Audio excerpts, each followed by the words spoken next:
শুভ দুপুরের অনেক ভালোবাসা রইল বন্ধুরা। এই খেতে বসেছি বলতে আজকেও আবার একটু দেরি। কালকে আর একটা জিনিস দেখাবো বন্ধুরা, এই দেখো 2 কেজি মটর, কাঁচা মটরশুঁটি ছাড়িয়ে রেখে দিয়েছি। এই সব করতে করতে আমাদের দেরি হয়েছে। এটা দিয়ে কালকে ফ্রিজ আপ করবো, দেখাবো কি করে রাখা যায় 1 বছরের জন্য সংরক্ষণ, তোমাদের দেখাবো কালকে। আজকে এখন খেয়ে নিই।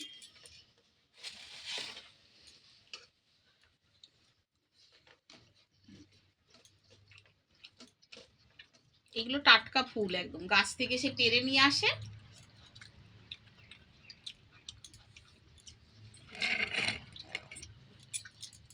এই এই সময় সবাইকে একটু সজনে ফুল খেতে হবে। হ্যাঁ, সজনে ফুল খাওয়া দরকার। সজনে ফুল না খেলে থাক আমরা খাবো না, আলগা। ঠিক আছে, এখন সবাইকে সজনে ফুলও খেতে হবে। তারপরে তোমার সিজনের যেসব মরশুমি ফল ঠল আছে সেগুলো খেতে হবে।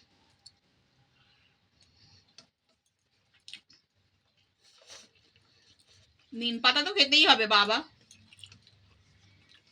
নিম পাতার খাওয়ার গল্প শুনলেই আমি নিম পাতা খেতাম না বলে কত কথা শুনেছি, এখন তাও একটু একটু খাই। ভালোই খাস এখন, ওইটুকুই যথেষ্ট। আমার তো নিম পাতা খেতেও ভালো লাগে, আর ওই ভাজার যে গন্ধটা নিম বেগুন দিয়ে খুব ভালো লাগে।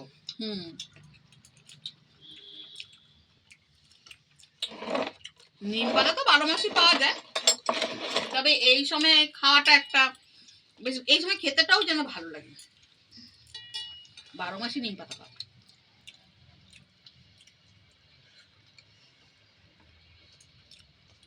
শুধু নিম বেগুন নয়, নিম ঝোল, আলু ভাতে দিয়ে নিম পাতা দিয়ে মেখে, তারপরে নিম আলু দিয়ে ভাজা, সবকিছুই ভালো লাগে। ঠিকই।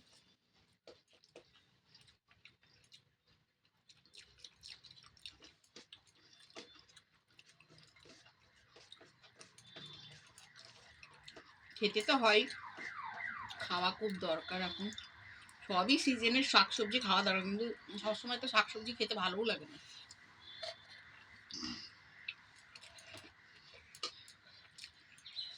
যা সার দেয়, সেই বেতে শাক বলো যাই বলো, প্রচুর সার দেয়।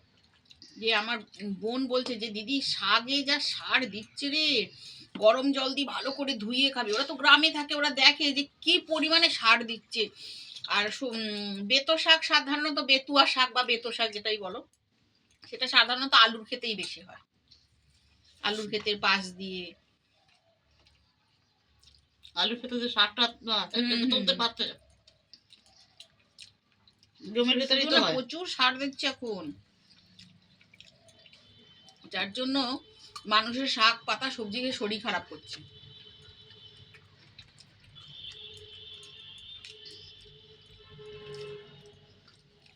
না, লাউ শাকটা খেতে ভালো হয়েছে পোস্ত দিয়ে।